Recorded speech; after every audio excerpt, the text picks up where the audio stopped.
Welcome back to JB Reviews. I have a Ram 4500 120-inch cabinet axle with a box. And one of the salespeople, John Durley, here at Larry H. Miller, Chrysler Jeep Dodge Ram in Sandy, Utah, said, hey, do you want to do a video on a box truck? And I was like, sure, why not? What's the worst that could happen? So yeah, we're going to do a video on this truck. This is kind of cool. And I can't wait to show you guys around this build because it's very, very interesting. And hey, this is a perfect side hustle if you need some extra income. Let's get into it. Now this is the winter sticker for the truck we're going to be reviewing today. And here are all the specs at the top. 120-inch cabinet axle with four-wheel drive. And base price is $53,685. Now this is kind of a weird build because normally you don't see box trucks with a diesel.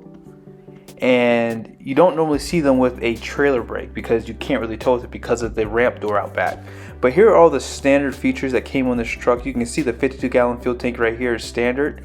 You can delete that and get a 22-gallon fuel tank, so just keep that in mind. Tradesman level 1 gives you a lot of nice features. Rubber floor mats were added to this build. And as you guys see, the Cummins was $91.95, which is the most expensive option.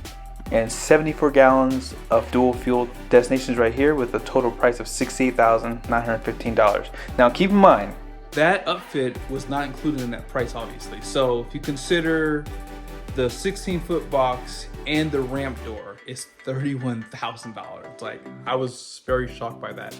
I was thinking maybe 18 grand, but that does include installation. And when you add it all up, John Durley, who is the salesperson for that truck, sales about 101 grand to get that truck upfitted. So most people would probably skip the diesel for that type of build, and I would even venture to say four-wheel drive could be skipped depending on where you live at. But yeah, 101 grand for a cargo truck, and if you want to do it for a side hustle, just skip the diesel and the trailer brake that you saw in that build.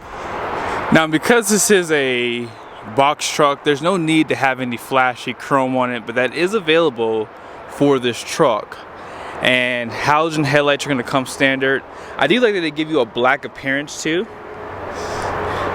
Big tow hooks on the front end right there. And off to the side, these are going to be 19.5-inch wheels, and they are wrapped in a Hankook tire. Normally they have the Continental tires, but I wonder if they switch these off or these are the ones that came from the factory. But nevertheless, 225, 70, 19.5 as I said. And 14-ply tire. And then here are all the capacities: 3,970 pounds for single, 3,750 for dual, and 110 psi. Solid front axle, and you have an overbuilt suspension up front too for these cabin chassis trucks too. Now this truck does have the tow mirrors too. They are going to be manually operated as well. Heated mirrors top and bottom, which is nice.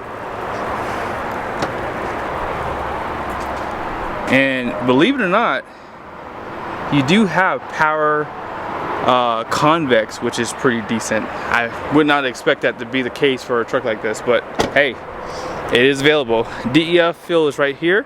And then this truck does have the dual fuel tank, 74 gallons. And here's a look at the suspension.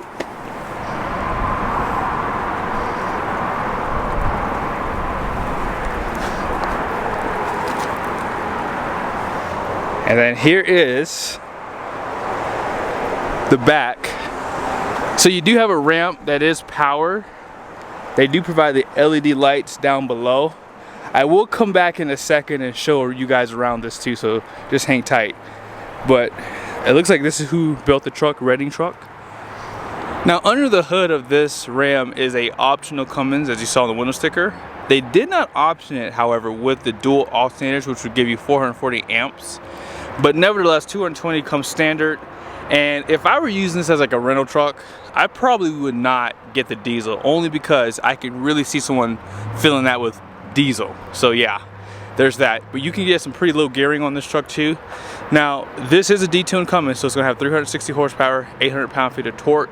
Made it to the 6-speed Eisen transmission, which is a good transmission in my opinion. And yeah, let's go ahead and check out the interior, and then I'll show you guys the bed. Now, although this is a work truck, they do have a nice setup here. They have some vinyl material right there. I like this gray color too, never seen that before. And they do have automatic windows down, but not up.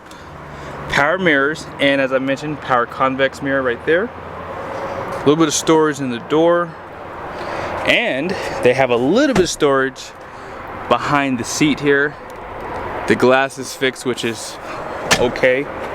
And then automatic headlights, windshield wiper stocks there, and you do have some controls on the steering wheel. Grab handle is very helpful.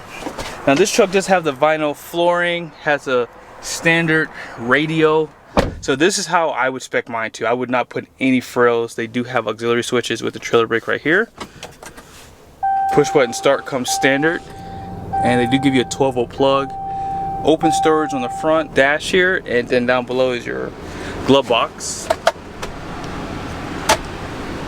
You have some coin holders down there, 4 USBs, mechanical 4-wheel drive system. Now they did cut some holes on the floor, so I'm not sure if they are adding something in here once the customer gets the truck. But yeah, this is a really nice spec. Vinyl seating, incandescent lights at the top, place to put your sunglasses, and this is just hard plastic up top here. Now you guys ready to go see that box? Let's go check it out real quick. I almost forgot, I should show you guys this really quickly. Great information on this screen here. And you have your fuel economy, your trip information, trailer tow, audio, any stored messages. So if you have a bulb out on the front, it will show here. And you can set up the screen, and because you have the auxiliaries, you have that too. So let's go ahead now and walk out back. I am going to have to keep it in accessory mode, but I'm sure you guys want to hear that annoying beep sound, so give me 1 second. So your controls are basically on this side, and this is how you turn it on. And in order to get the lift gate to be activated, you have to push right here, and then it'll show red. Now in order to get this released, you have to push this, and then there's a lever here that you are going to push up on to basically release it. So let me go ahead and do that real quickly.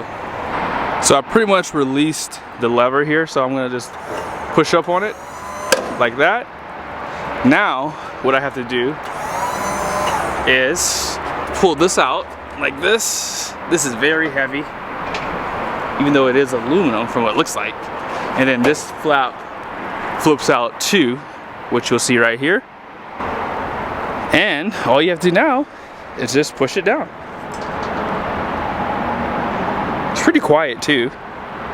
And it does have a 2,000 pound max rating too. And once it drops all the way down, it'll pretty much stop automatically for you. So you pretty much can't break anything on this. So that is all the way down. Just like that. And all you gotta do now, you have the handle here that secures this door. And here it is. Now if you need to go up, you can go up while you're standing on this.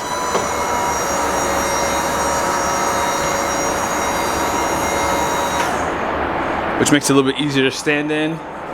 Pretty much aluminum flooring. They do give you E-track on the side walls here.